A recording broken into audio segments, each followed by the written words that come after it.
Thanks to everybody for joining us today. Thanks especially for Professor Harrison. And I'll ask everybody to remain muted until we get started with the Q&A after the initial presentation. Professor Henrietta Harrison is joining us from England today. So thanks especially for the awkward time difference. Professor Harrison is Professor of Chinese History and Stanley Ho Tutorial Fellow of Pembroke College in Newnham College, in Oxford. She received her BA from Newnham College at Cambridge, her MA from Harvard University, and her DPhil or doctorate from the University of Oxford. She served as Junior Research Fellow at St. Anne's College in Oxford from 96 to 98, as lecturer in Chinese history at the University of Leeds from 99 to 2006, professor of history at Harvard University from 2006 to 2012, and professor of modern Chinese studies at the University of Oxford from 2012 to the present. She was a fellow of St. Cross College at Oxford from 2012 to 2015, and she's also been a fellow of Pembroke College, Oxford since 2015. And just a quick word about Professor Harrison's work. It examines ordinary people's lives. Some of you who've taken our seminars remember discussions of microhistory, and I think we see really wonderful examples of microhistory in Professor Harrison's work.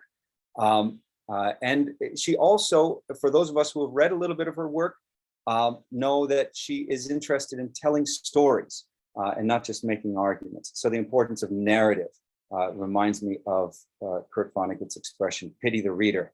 And that is make the work lively, make the work enjoyable to read, which is not something everybody in our field does, but Professor Harrison does, thankfully. Some of the topics she's explored include the 1911 revolution in China, Chinese nationalism, Confucianism in the 20th century, Catholicism, and interactions between China and Europe, above all in the region of Shanxi province. And her current research is on the 1949 revolution in China. The work today under discussion is going to be the Perils of Interpreting the Extraordinary Lives of Two Translators Between Qing China and the British Empire. Quickly, I want to thank the supporters of the events, the CSUSB History Department, the History Club and Phi Alpha Theta Honor Society, the College of Social and Behavioral Sciences, the Jack Brown College of Business and Public Administration, the Intellectual Life Fund, my co-organizer, MA student Alexander Serrano, and of course, Pamela Crossan in the History Department, without which none of this happens. Again, thanks to Professor Harrison for joining us. I'll turn over the floor and I look forward to the talk. Thank you very much for having me. It's really a pleasure to be here and talk to you today. And I'm going to talk to you about this new book I've just written, which somehow started off as microhistory and turned out to be microhistory attached to big political events, which is a rather unusual combination, but there we go. So I'm going to start, I thought I'd start by showing you this very famous picture of the first British embassy to China. This picture is on the front of several books. It's open access. Anyone can use it. And this is the Macartney embassy to China in 1793. And it's famous for the metaphor of the kowtow. And the story, as I'm sure you've heard, as told by the 19th century British, that, you know, the British sent an ambassador to China, Lord Macartney, and he was required to kowtow to the emperor, but he refused, and thus the Chinese emperor refused to start modern diplomatic relations with the West. And in fact, the kowtow is still constantly repeated as a verb in news stories about Sino-British relations. You know, Britain kowtows to China is something that you'll find written in all sorts of news stories over the last few years. And that metaphor is still big in there in the popular mindset. It's also tied into John K. Fairbank's very famous theories about the Chinese tributary system, that the Chinese believed they were at the center of the world, and the kowtow is kind of a symbolic way of thinking about this. And then because they thought they were at the center of the world, they were unable to adapt to modern diplomatic relations. And thus there was a crisis and war in the mid-19th century. And these are very classic interpretations of Chinese history, and few people would agree with them today in the form in which I've just stated them, which is very sort of classic 19th century view. But nevertheless, they're still in the popular mind to a large extent. And one of the things about having them in the popular mind in that way is that the way we think about them as historians this particular event of the Macartney embassy has become completely tied up in them. So that although we now don't take those big interpretations of 19th century history in quite the same way, we still have a lot of difficulty interpreting the Macartney embassy in any other way. So in this book, I focus on the interpreters. So this is my book, and for the cover of my book, they did a really good close-up of the crucial bit of this picture. So the picture was painted by someone called William Alexander, who was a young British artist at the time. And he wasn't present at the meeting. So if we think about this, most of it's pure invention. Okay, he never saw the Qianlong Emperor. He didn't see the people on these cages, but he did know Li Zibiao and George Thomas Staunton very well. So the two people, so the person seated is the Qianlong Emperor, and the chap with the plumes over his head on the right is Lord Macartney. The people my book is about are the two people in the middle, wearing Lord Macartney's livery. That's the uniform that his staff wore. So they wear red jackets with blue facings. And the one standing is Li Zibiao. And he is, and these two people in the middle in the uniform, they're the interpreters. Li Zibiao is Chinese, but he's pretending to be British. And he's wearing a wig. This is the 18th century, and lots of people wore wigs. Macartney's wearing one as well under his hat. But he actually came from Wuwei, now Liangzhou on the Silk Road in Gansu. And he was quite tall, so he had an appearance which was said to be not entirely like that of the other Chinese, but his family were Han Chinese. His brother was a mid-ranking officer in the Qing Green Standard Army, so that's the Chinese part of the army. And they were also Catholic. And he had been sent at the age of 12 to Naples to study to be a Catholic priest. And so as he's standing here, and he's the one actually doing the interpreting, he's interpreting the emperor's words into either Latin, which obviously all educated Europeans at this time would have understood, or Italian, which Macartney spoke quite fluently because he'd been on a grand tour in his youth and visited Rome and Naples as elite British men did at this time. And so he could speak Italian. So obviously everybody then really knows that this guy isn't British. I mean, for one thing, he clearly doesn't speak English, but they're all going along with the claim that he is British, and they're going along with it because they like him. All his life, Li Zibiao came across to other people as very sincere and very sensible. They called it prudent at the time. He got this on his school reports, very prudent, exemplary prudence. But you can see all through the rest of his life, he was really, really good at dealing with people. He was good at managing human relations. People liked him, they respected him. Then on the kneeling in front of him on one knee is George Thomas Staunton, and he's 12 years old. Sorry, I should have given you, sorry, this is Li Zibiao. Sorry, I messed up my slides. This is Li Zibiao's background. This is Wuwei, where he comes from, Liangzhou, as it was in the late 19th century. And then the Collegio dei Cinesi, the college in Naples, where he studied a very kind of class. So he spent 20 years there. So he really had a very good grasp of life in Naples and a very high level education. If we then go back to George Thomas Staunton, who's the little boy kneeling, and he's about to say thank you in Chinese to the emperor. You'll see that the emperor is holding out his hand, and in his hand is an embroidered silk purse. It's not a purse full of money, it's a purse of the kind that he wears as part of his costume, and that he keeps plenty of, to hand out as little gifts to people. And George Thomas Staunton is about to say 谢谢 or some suitable words of thanks to the emperor. And he can talk a little bit of Chinese because his father, George Leonard Staunton, was giving him the most extraordinary education, which was designed to bring him up as a new man of the new Enlightenment revolutionary age, following the ideas of Rousseau. So George Leonard Staunton, so both of the father and son, it's one of those families where the father and son have the same name for generation after generation. They're all called George Staunton. So I've called the father George Leonard, they had a middle name, and this is the little boy is George Thomas Staunton. So his father was Irish Protestant, but educated in France in a Jesuit seminary, very Catholic kind of Irish Protestant, very interested in Rousseau, and followed Rousseau's ideas of keeping his son away from unsupervised contact with other children. So he wasn't allowed to play with other children his own age until he was about 16. He was required to speak Latin from the age of 5. That's very odd. People learnt Latin in school from textbooks, but English people didn't normally speak it. His father could speak it because he'd been to a Catholic seminary, place where they trained priests, and the Catholic Church still used language as a lingua franca. And since he got on the boat to go to China, and for a little bit before that, he'd been having 3 hours a day of Chinese lessons. And the boat journey took about a year. So he's 12, by the time he gets there, he's 12, and he's had 3 hours a day of Chinese lessons for a year. So you can kind of think about, he always got the credit for interpreting for the embassy, but that was because his father wrote the big book about it. But I mean, he did pretty well as a small child. You know, he was very diligent, very bright, linguistically gifted.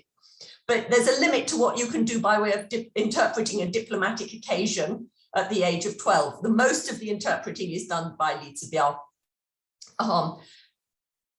George Thomas Staunton was very, very bright, very able, very hardworking, but extremely shy and very awkward, and all his life, and he was never good with people, poor George Thomas. He just didn't, in fact, you can kind of see that in these pictures, especially the one of him returning to his mother after the embassy. He does look a little oddly awkward. So the book that I've just written is a biography of these two people. And it began when I found Li Zibiao's letters about interpreting for the embassy when I was in the Vatican archives. So I was reading in the archives of the Congregation for the Evangelization of the Peoples, which have all the big Vatican missionary archives, and I found these extraordinary letters talking about what it was like to be the interpreter on the first British embassy to China and all the things he'd done. And I also thought it's just extraordinary because this is a guy, a Chinese man who in the 18th century spent 20 years in Europe.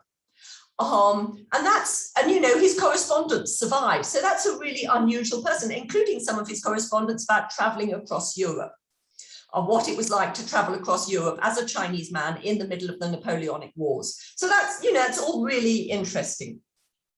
And then I added George Thomas Staunton to my book because he was kind of cute and he translated for the emperor. And when I started off on him, I just thought, well, and people kept asking me if I said I was working on the translators for the Macartney embassy, people kept saying, well, what about George Staunton?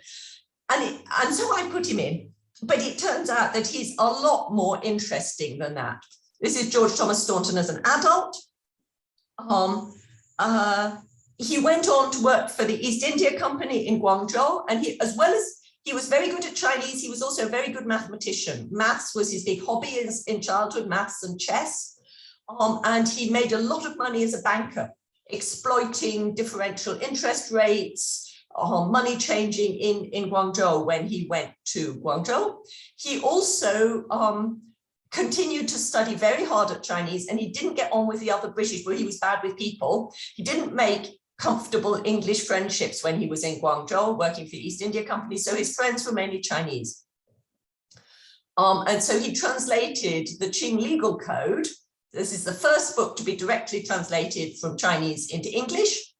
It's an extraordinary book to translate before there's a law. It's more like a kind of constitution. It explains the whole Qing legal system.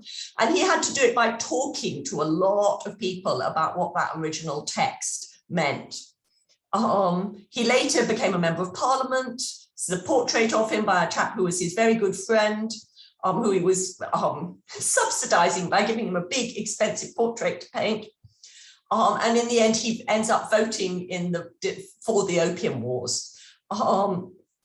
So my book is a story of the lives of these people, and it's written as a story, and I very much hope that you will read and enjoy it.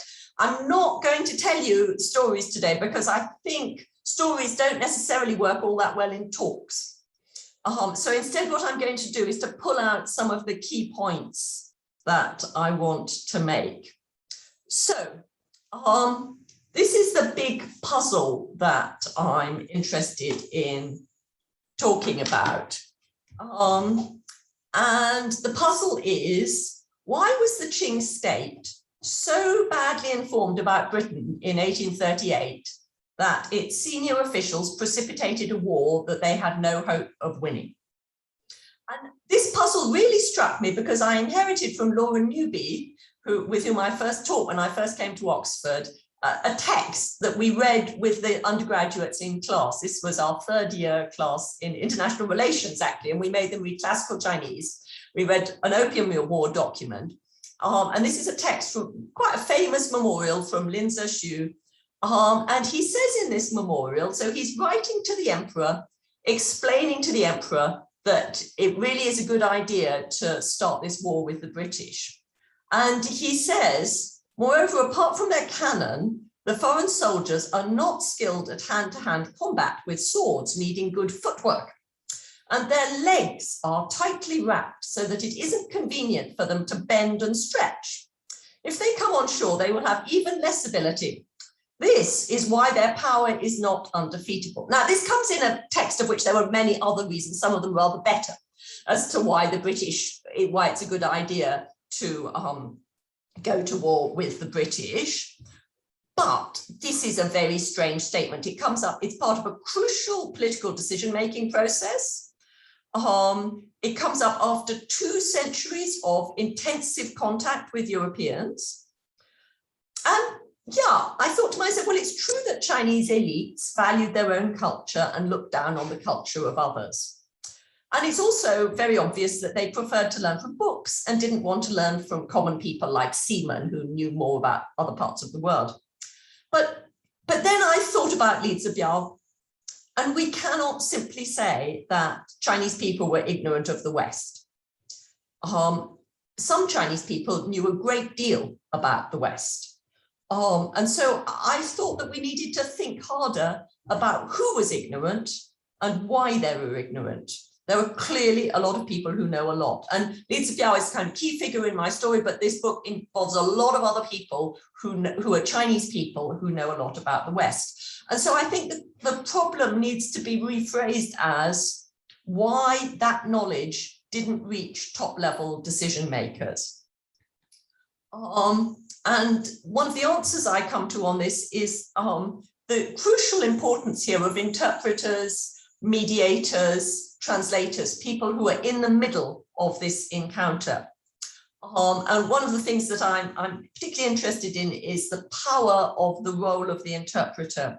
And particularly, obviously, this is the case in the 18th century, when very often in this kind of diplomatic occasion, you only have one person present who can speak both languages.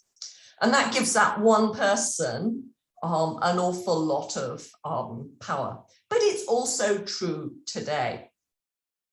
But if we think about the 18th century, one of the most striking things that I discovered from reading Li Zibiao's letters in the Vatican was that he'd actually introduced his own item into the negotiations.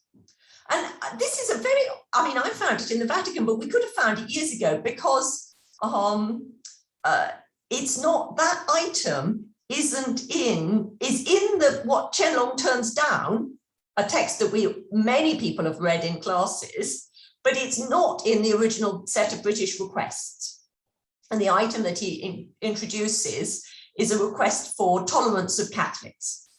Clearly he's a Catholic priest, and that's something that's very important to him. And he could do that because the crucial negotiations during the Macartney embassy weren't part of the formal audience. They didn't happen on that occasion that that picture is of. They happened at Chengde, so north of, not in Beijing, place where the emperor dealt with Mongols and the frontiers. And the person who was conducting them was someone called Song Yun, who's a Mongol who had just come down from negotiating with the Russians. So he's literally just back from the Russian frontier, where he's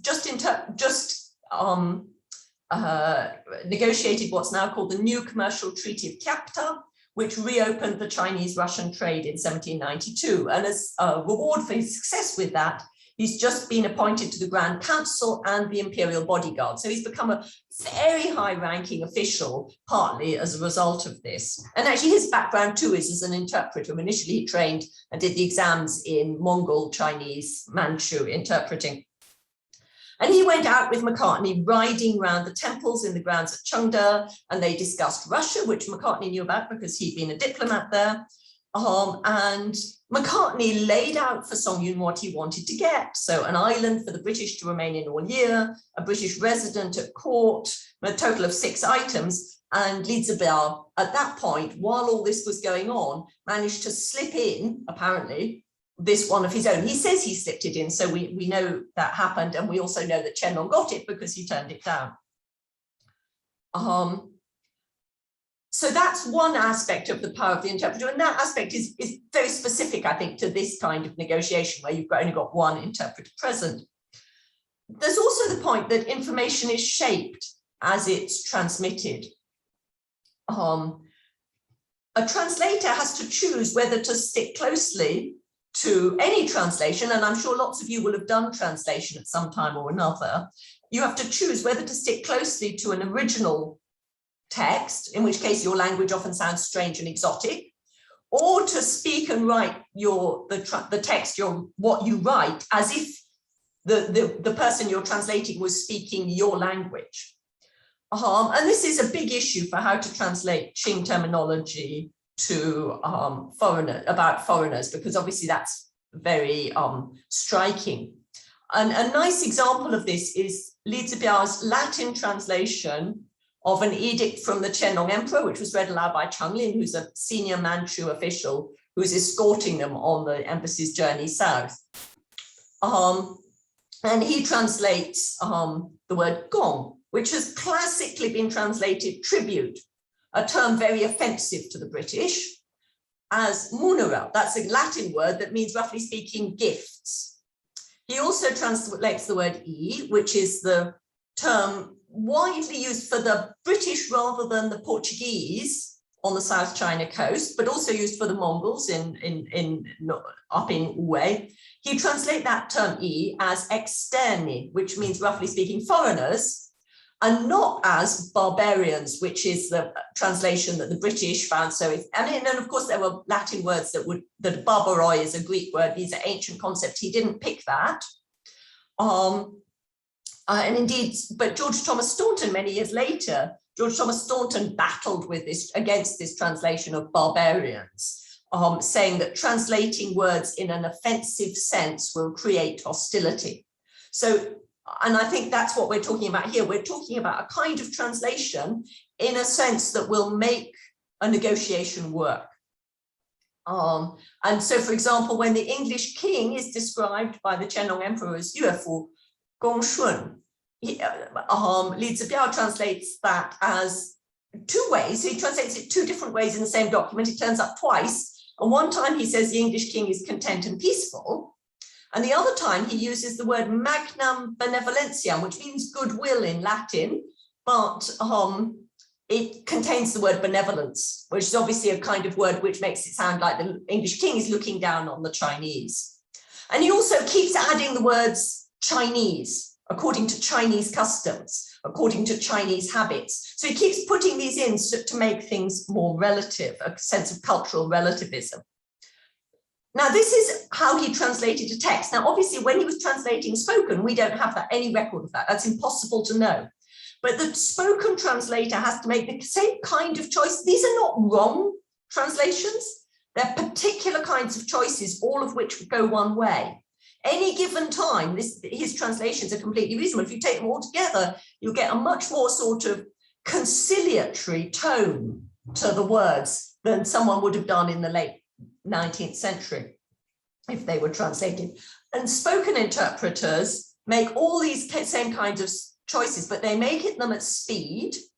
And one of the things I hadn't really realized before I did this was if you're translating spoken, it's simply only possible to convey part of what is said unless you've prepared it in advance. Now, I know that the few occasions I've tried interpreting into Chinese, I left out huge chunks of it.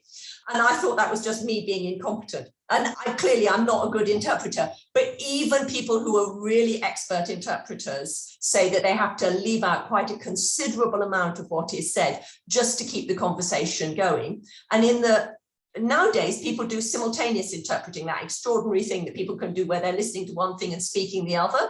That's a 20th century, mid-20th century invention. At this time, everybody did consecutive. So you listen to someone making a speech or speaking for a while, and then you explain what is said to the other party. And basically, you're going to have to choose what to remember and then explain that. And so what you're doing isn't just about how good your language skills are. Of course, you've got to be able to understand what was said and speak the other language, but your negotiation skills also matter a lot. And in fact, Li Zibiao has quite a nice passage in his letters where he wrote that the Qing officials asked him to set out openly the ambassador's opinions and reasons, which I knew full well, so that I could explain the original cause of his excited behavior, which would certainly remove the cause of the current dispute. This was about, they were disputing about where the ambassador Lord Macartney was going to live, but it's about explaining Macartney's opinions, not just saying word for word what Macartney said. And that kind of power makes being an interpreter dangerous. And that's kind of where the title of the book, The Perils of Interpreting, comes from. Li Zibiao wrote after the embassy that he had never regretted doing something, but that not even the most stupid person would have done. He uses the Latin word stupidissimus, which is a really wonderful word, if they had understood the danger. He hadn't realized when he started on this quite how dangerous it was. He did realize, we've got a lot of evidence for that. He was threatened by some of the other members of the court. It was quite clear that they did know he was Chinese. It was illegal to have been Chinese and to have been abroad in the way he had been. So the risks were high. They threatened his family. All sorts of things went on.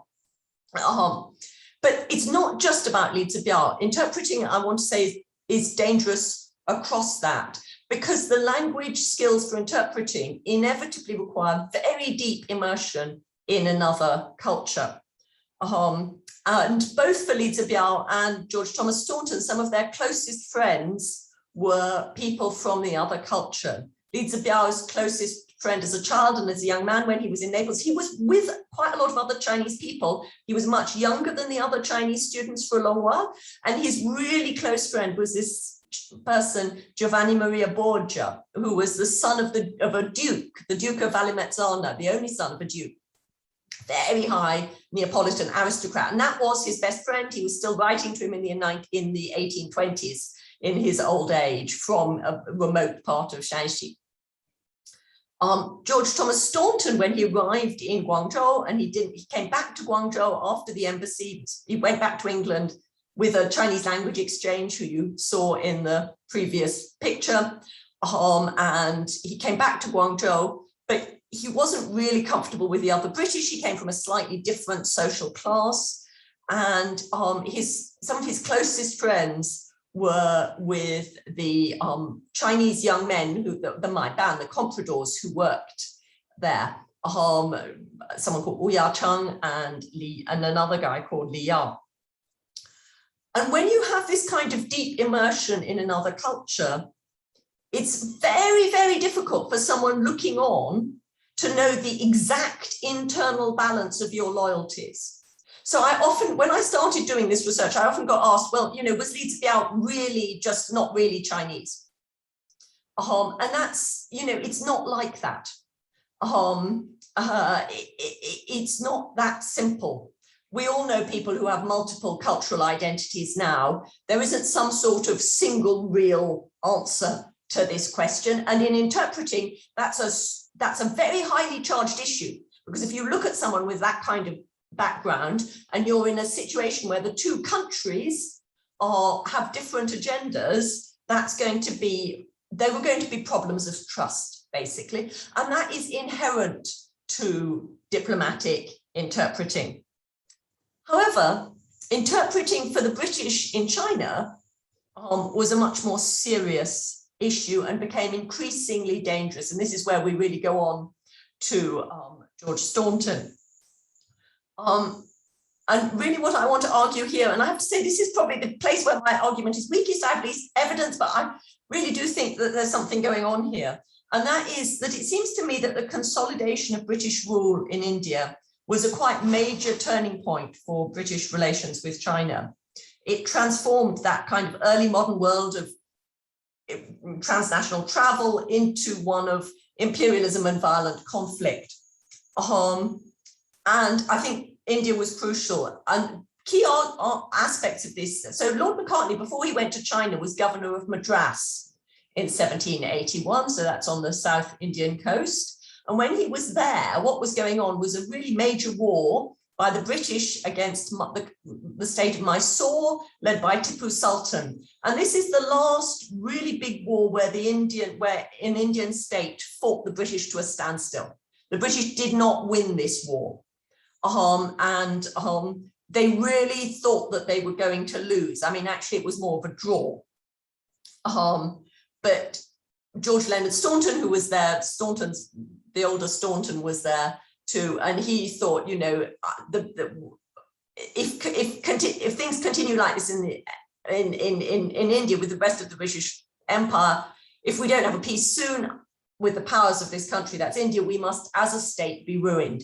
They really felt that Britain was going to collapse over this, and that affected how they saw China. They saw China as a powerful and potentially serious player in international relations, and they treated Chinese people accordingly. So when Staunton arrived in China, his first response, and this is when they're at Dagu off the coast of Tianjin, his first response is that Chinese officials are like men of rank in France before the revolution, like French aristocrats. Urbanity of manners, instantaneous familiarity, ready communicativeness, together with a sense of self-approbation and vanity of national superiority, piercing through every disguise. So like the French, they think they're better than everyone else. But Staunton was educated in France. He was very pro-French. This is not a negative depiction of the Chinese. They took the Chinese seriously. And then between that, but when you look at how they reacted when the Amherst embassy arrived, it's really different.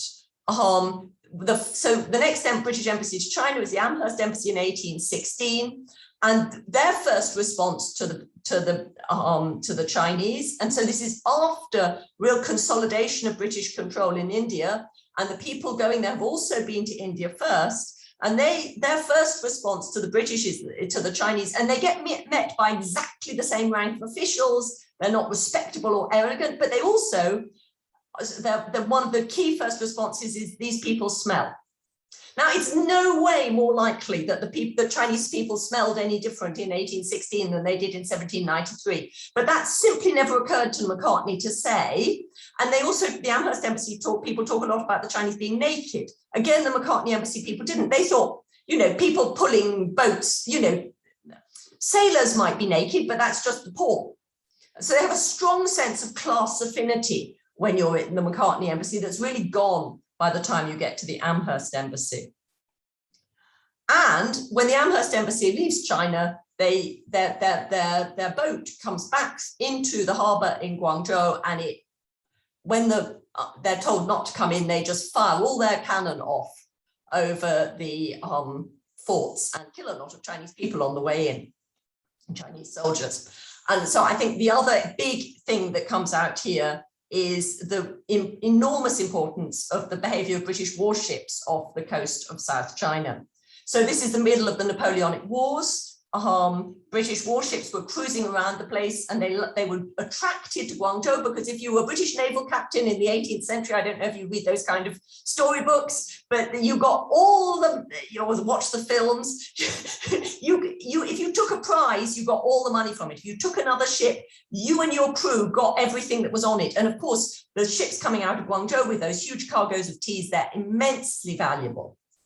Not to speak of the ships going into Guangzhou with huge cargoes of silver. These are really valuable prizes, and all these British and French warships are off the coast of South China, cruising about trying to take prizes.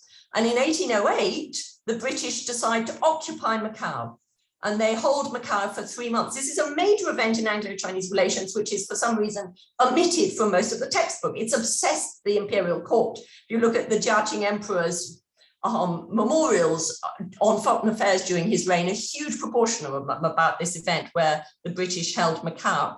And it's really obvious that the British are a major threat. And this is what George Thomas Staunton thought.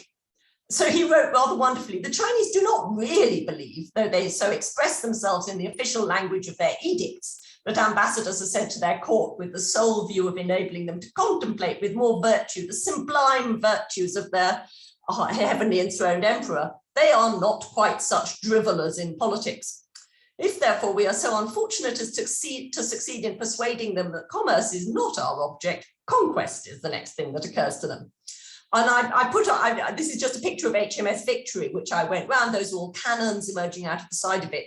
British ships in this period, these are massive floating gun batteries. We are not just talking about kind of vessels that transport. They're about transporting large amounts of firepower around the place. And this threat causes the Qing, I think, to reinvigorate some aspects of the classical tribute system in response. But it also brings increasing danger to the people in the middle, to interpreters and mediators, because the state they're one of the ways in which the state tries to control the British. And as a result of this, 2 friends of George Thomas Staunton were arrested and exiled to Xinjiang. So Assing, who is very likely is the chap who was with the Staunton family as a language exchange, or it didn't work out his language exchange activities anyway, but who was who'd come to England in the 1790s after the Macartney embassy, but also this chap Li Yao. So Li Yao's letters are in the British Foreign Office archives, and I think they're just there because they were a great big pile of documents. And Li Yao is the same age as Staunton Jr. and had known Staunton since they both arrived. And then Li Yao went off as a servant on a British ship for several years. And after he came back, he was pricing upcountry tea for the British. And so that's kind of industrial espionage on their behalf. He's also working as working on the staff of one of the interpreters. He made a lot of money and bought an official post in Beijing. And officials basically just they thought he was very dodgy, and they arrested him speculatively. They didn't really have a crime to arrest him for. And Staunton was absolutely furious. It's very clear that this is his friend, and he took the huge risk of stopping. By this stage, he's the senior person in the British establishment in Guangzhou, and he stopped the trade. He made a whole series of demands, but it's quite clear to everybody concerned that the only demand that really counts is that this guy should be got out of prison. And also that Li Yao, so this is one of about 80 letters. I mean, just insane number of letters that Li Yao writes from prison, telling Staunton. And some of you maybe can read quickly through them. He's very kind of rough and ready classical Chinese intended for Staunton and all nicely punctuated for him. It's addressed to, he doesn't just address them to Staunton, but Staunton's the only one who can read Chinese. So we know these letters are geared to Staunton, and they tell him things like, this is the speech you should make, this is what you should do. It failed. I mean, so this failed. They didn't get Li Yao. Li Yao did end up getting exiled. But it's very clear from this correspondence quite how close these two men are. But what did happen, so Li Yao, who was far too close to the British from a Chinese perspective, ends up in exile in Xinjiang. But the Jiaqing Emperor at this point hears of Staunton. And on the other side of your screen, you'll see that the Jiaqing Emperor actually writes an edict about Staunton, saying that he's found that Staunton is crafty and has a deep understanding of Chinese affairs. And if he doesn't behave properly, you shouldn't order him to return to his country, but you should exile him to another place where he can be suitably guarded and controlled. So this was a very nasty threat to Staunton. The British had all these are secret edicts, but the British have access to them. The British are spying sufficient to have access to this. And it basically makes it impossible for Staunton to continue in China. He goes on the Amherst Embassy of 1816, and it's then obvious that, but the Amherst Embassy is completely overshadowed by the fact that there's this massive edict out against Staunton, who is with them, and he's at risk of being imprisoned and sent off to wherever the Qing Emperor chooses at any moment. And really what I want to say is that as relations between Britain and China become more and more hostile in this period, the people in the middle suffer. And so it's not that there aren't Chinese people. Li Yao knew quite a lot about China, so did Wu Yacheng, Staunton's other friend, Li Yao knew a lot about England, but so did Wu Yacheng, who'd been in England. And here's Li Zibiao. This is where Li Zibiao ended up. It's a village called Zhaojialing in southeast Shanxi.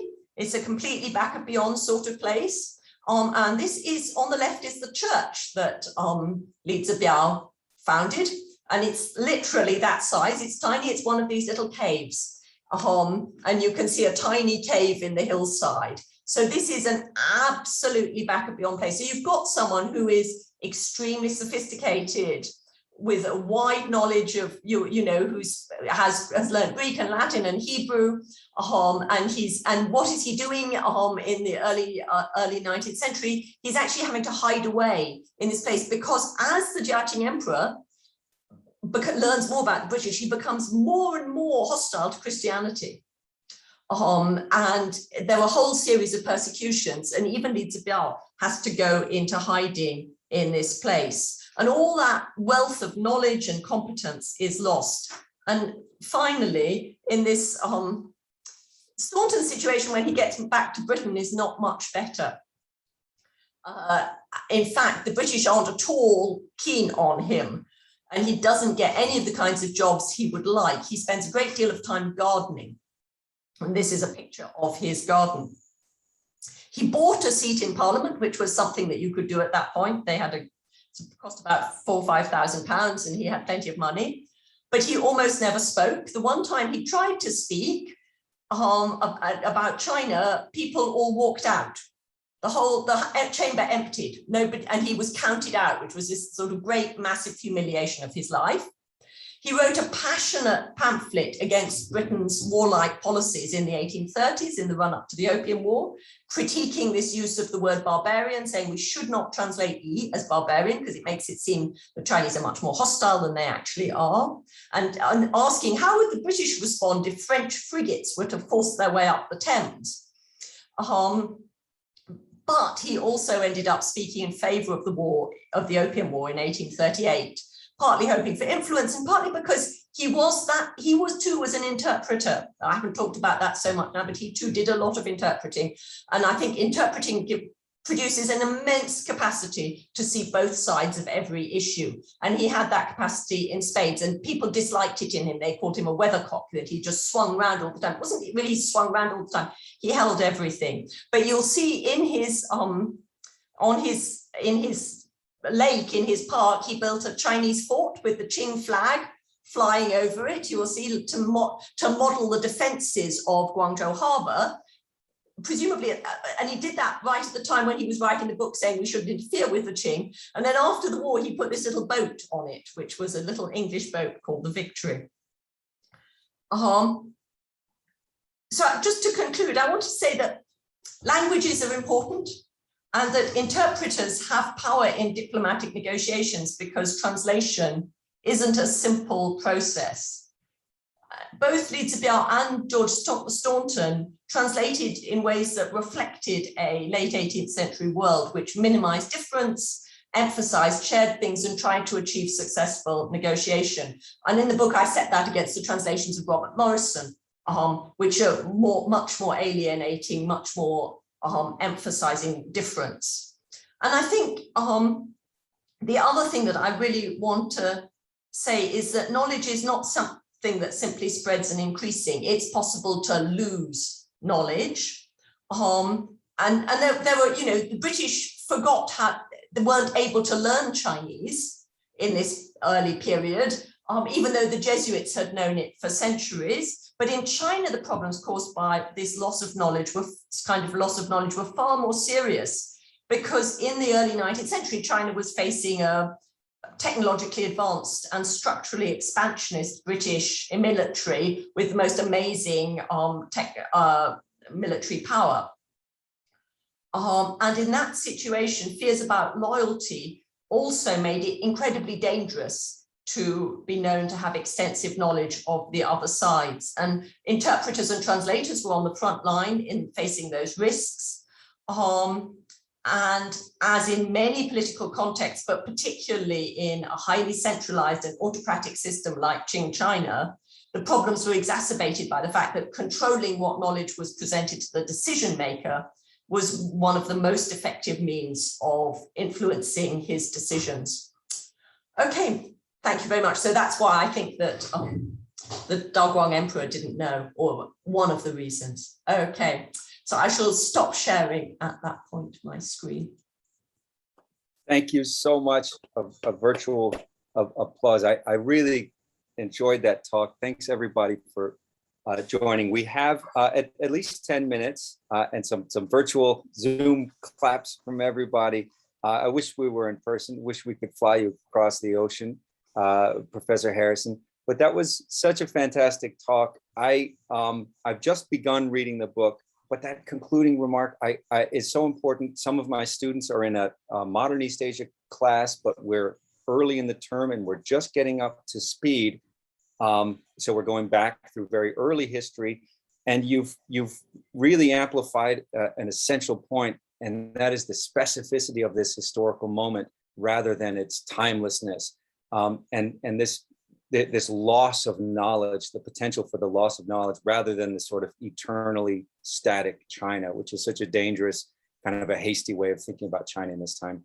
I'm a student of Joe Esherick at UCSD, and so one of the first things I read as a grad student was that hammer and tongs engagement between Joe Esherick and James Hevia related to this. And I was actually at Columbia studying with a former student of James Hevia at the time, and then headed over to UCSD to work with Joe Esherick. So I was sort of touched by both sides of that engagement, which I think ultimately sharpened our understanding.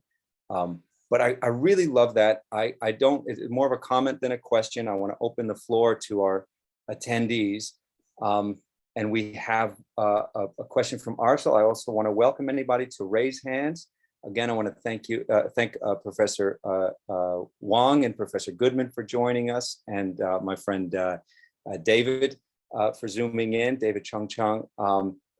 And just a really, really terrific talk. I'm looking forward to resuming the book. I've only begun it, but so much to think about, especially in our time of anti-intellectualism. I can't think of a more important topic in terms of loss of knowledge and the dangers. But a lot that I love to continue to discuss. Arshil says, the risks that Liao and Zibiao took were interesting. Do you think the same dilemma exists in modern day interpretation? Yes, actually, I do think that a lot of the same dilemmas. I interviewed interpreters when I did this project, and quite a lot of the way I looked at it came from speaking to people. I interviewed someone who had interpreted for the Chinese at the UN, who spoke about the very difficult situation when the Dutch would say things about human rights, and she had to add the word so-called, before these things. But she also said that the night before they had interpreted something like that, they had to do mental preparation because it was so difficult to speak outside that framework. But also, I think if you look at interpretation in like the situation of interpreters in Afghanistan, in Iraq, people who worked as interpreters were then regarded as enemies, and not really, so that the risks faced by interpreters seem to me to be a very major and ongoing political issue for us. Thanks, Professor Harrison. And that idea of the interpreter always as a potential sort of sellout is dangerous, and especially in the narratives of ultranationalism or, you know, the collaboration resistance narrative. And the Afghanistan example is a very recent. Other questions, please feel free to hop into the chat or raise your hand virtually, or just it's a small enough group. I don't think it'll be bedlam if you unmute. So I will. Actually, no, I need to unmute you at your request. So please either raise hand in analog form or your little Zoom hand. Thanks, Arsel. Another comment, and thank you from Vidal. A family friend is an Afghani translator. He faced issues returning during the height of the pullout. Thanks for bringing it up. What about the loss of knowledge in regards to modern interpretation? Indeed. And I remember the Bush administration, summarily, the second Bush administration summarily dismissed a number of translators, I think based on gender and sexuality. But also I think this, I also think that the loss of knowledge issues, that we tend to regard Qing loss of knowledge as being rather different from you know, mistakes made by the US or whatever. So you know, the Bush administration and various American and British administrations probably made a number of decisions that they might not have done if they'd been fully informed. And it wasn't that people didn't know about the stuff, but that the particular framework in which information was placed and decisions were made by decision makers was not one that included all that information. And I think there's interesting study at the moment of ignorance and the reasons for ignorance. And I think we need to take ignorance a bit more seriously.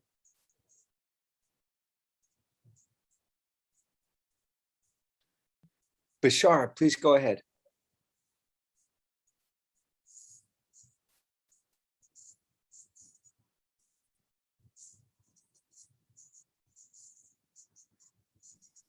Oh, sorry, I was unable to unmute myself. I apologize. Doctor, first of all, thank you so much for all the information, and I really enjoyed you, and thank you so much for being with us today. I just wanted to ask. I'm fluent in Arabic and Armenian because my mother and father, and I would like to work someday like with the UN, with the United States somehow, and to use my language skills somehow. So how does, and you said about interpreting like word by word and then speaking, then translating, how does that affect diplomacy, and how does that affect negotiations, and somehow the difference between the past and the present way of translating? Well, so most interpreting nowadays continues to be done consecutively. So there were particular environments. So nowadays, if you went and worked as an interpreter at the UN, for example, then you would be in a booth backstage, you'd be working in relays. It's incredibly exhausting. You do it simultaneously, and you would be experienced by the people listening as a kind of disembodied voice. And very often you would have the script to prepare in advance, so you would know what was going to be said. And it's a very, very high pressure environment. And that's very different from what was done in the 18th century. But the kind of interpreting that I'm talking about in this book still goes on in many aspects of interpreting. And indeed, so one of the stories I was told when I was doing research for this book, so I interviewed someone who interpreted into Russian for the British Foreign Office. And he said that Mrs. Thatcher had not wished to have the Foreign Office interpreting for her. So she did not trust the British Foreign Office. She felt they had an agenda of their own in relations with Russia, and she wanted to have someone who was not there. So the sort of the affiliations of interpreters are an ongoing issue. And in fact, when I first started talking to people at the British Foreign Office, they were like, oh, machine interpreting, soon it'll all be done by machines. And then the more you learn about this, the more you realize that it's not going to all be done by machines. And Xi Jinping is having his daughter interpret for him. And I mean, you need that really important, close relationship with the interpreter. It's a situation which requires huge trust. And that's definitely ongoing. Thanks, Henrietta. I want to ask my old classmate, David, to unmute. David, please, you should be able to, I think, there you go. Thank you, Professor Harrison. This is a great talk. Actually, I've been read the first chapter and the excerpts last November before the book came out, because I'm working on the World War II interpreters for the American and the British allies, the Chinese interpreters. So I'm just actually very interested in interpreters in general from my first book on the Korean War, the Panmunjom Peace Talk. And like in the United States, the State Department seemed never developed a strong Chinese interpreter program. By the time Deng Xiaoping's visit to the US in 1979, so New York Times ran an article that says that the indispensable Ji Chaozhe, Mr. Chi, right? Seems like the American did not have equivalent counterpart to do that. After that, now we see this Jim Brown. Now he's interpreted for all presidents from Reagan all the way to Trump.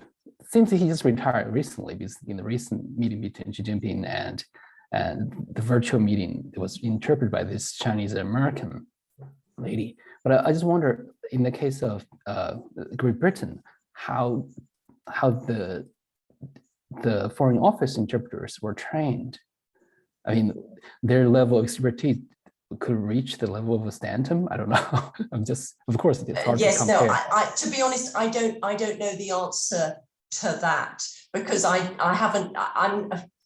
started this project. I started this project with an interest in Shanxi local history.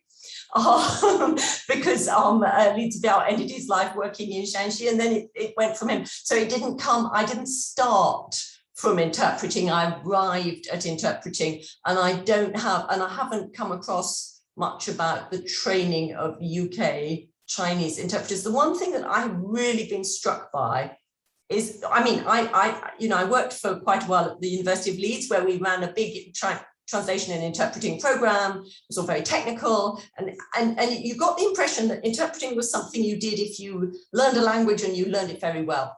But that is almost, as far as I can see, that is not the case with actual practicing interpreters, except occasionally the Chinese ones.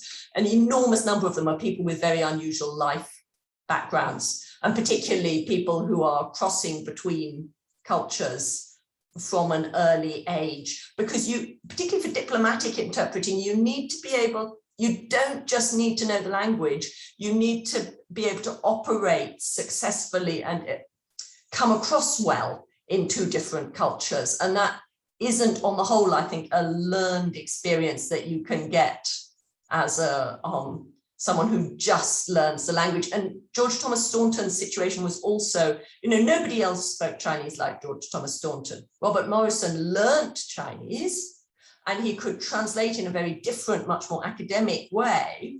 but they didn't have anyone else who spoke that kind of complete childhood fluency, because he went on speaking after the embassy, went back to England with this Chinese language exchange they took with them, the boy, to speak Chinese with him for the next 4 years before he went back to China. No one really thought when he turned up back in China in 1799 that he would be able to interpret, but he was.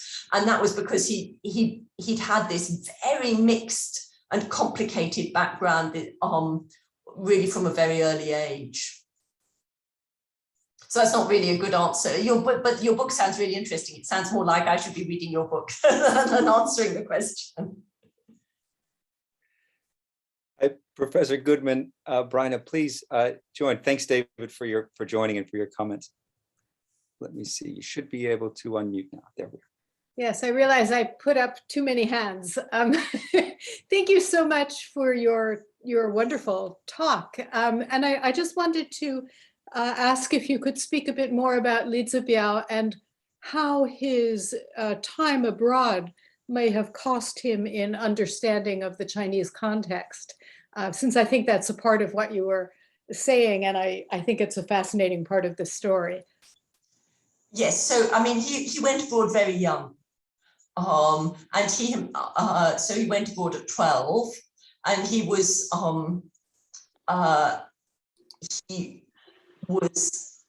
quite clear that he, for example, wasn't able to write a formal court document for the Chinese, for Lord Macartney, because he didn't have those skills.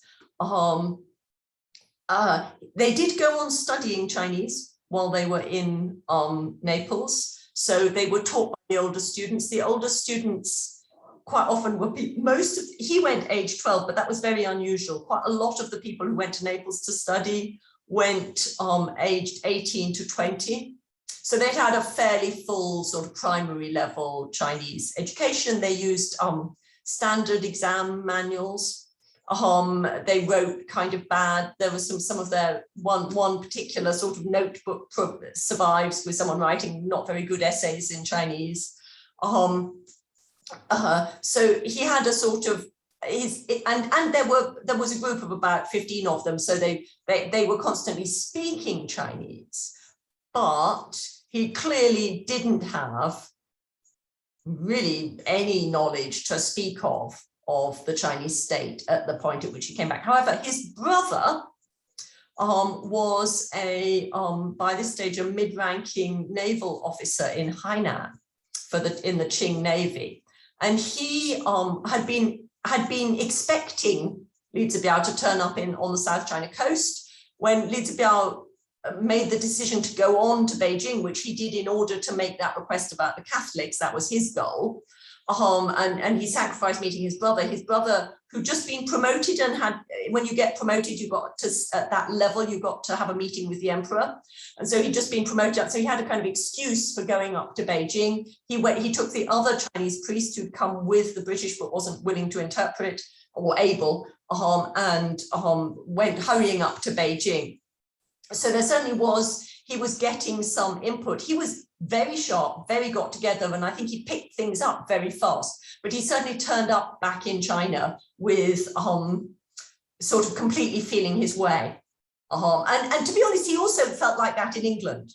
So when he was in London, he was trying to work out what was the embassy really for, what were the British really trying to get, to inform the Vatican and to inform his friends in Naples, what was actually the underlying aim of the embassy. And he writes back that, I'm hampered because I can't speak English, and it's been difficult for me to work these things out. So that he clearly he had linguistically, he clearly was fine in terms of spoken Chinese, but in terms of formal writing, he didn't have it. And in terms of understanding the broader situation, he didn't have that either. He was accused, though, of not. The Jesuits wanted to interpret. They wanted to have this power and control. So they said, "Oh well, the British turned up with this interpreter who didn't know anything, was completely clueless." I think that was a complaint with a strong agenda, that they wanted it to be them. And the Qianlong Emperor had both the French and the Portuguese Jesuits were fighting over this post. And Macartney didn't want the Portuguese because obviously the British want Macau. So the last thing they want is the Portuguese involved. And the Qianlong Emperor had chosen a Portuguese Jesuit rather than a French Jesuit. So the Chinese were not having the French. So it's all about, it's not just your country one or country two. It's also about all these institutional loyalties within the state. So, I mean, when the Chinese get to interpreting for the Opium War, they won't have the interpreters connected with the trade. And that's not because none of those people speak good English. Some of them speak very good English and have spent quite a long time in England. It's because they don't trust them. So, and they would rather, those top Qing officials would rather be interpreted for by John Robert Morrison, the son of Robert Morrison, than by their own Hong merchants who actually could do it. There's this kind of thing if they don't know the language, and that clearly isn't the case with some of these people. Lin Zexu put together a whole team of translators who were capable of translating the British press for him, and he clearly had people on his entourage who had very good English language skills. But obviously during the war, it became so dangerous that all those people departed. So Li Fa, who was the Taiping, Liang Fa, who was the chap who wrote that Taiping volume, his son was the volume that started the Taiping Rebellion. His son had been educated in Singapore, Malaysia, British and China, very good, very bilingual. Liang Jinde, excellent interpreter. Far too dangerous. He worked for Lin Zexu, but when Lin Zexu went, he fled, basically. Thanks, Henrietta. We are getting about to that time where I want to stop imposing on your schedule and your evening. I think it must be. I think it's after 8 p.m. So a quick question from Alexander. And then we can move toward wrapping up unless there are any other burning questions. And I think this one's about the Borgias. Does Li Zibiao's friend Giovanni Borgia have any connection to Pope Alexander VI?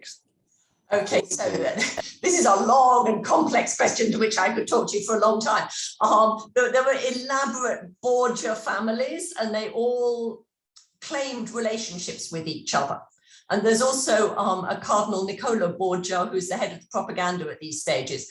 They are possibly all related back 200 years earlier, but in practice, no. I mean, they're not close relatives. But it's like you're another member of the Wang family in China. You know, there were lots of Wangs, and the fact that we're all called Borgia did matter to them, but there wasn't any actual specific relationship. That's a good and a tantalizing answer for you to follow up, Alexander. This has been really wonderful, and that last question just gives a little glimpse to the sprawl, to the sprawling scope of this project, and in really brilliant hands with Professor Harrison. It makes for very, very lively reading. I recommend everybody grab the book. It's in the chat there, and I can't thank you enough, Professor Harrison. Thanks to all of our attendees for joining. Thank you very much. Thanks to everybody who, I know we went over time a little, so thanks to our students who hung with us for this really wonderful presentation. Thank you so much. Thank you very Henrietta, much for zooming in. Thank you. It's been an absolute delight. Thanks a lot. Take care, everybody. Thank you very much for having me. Good night or good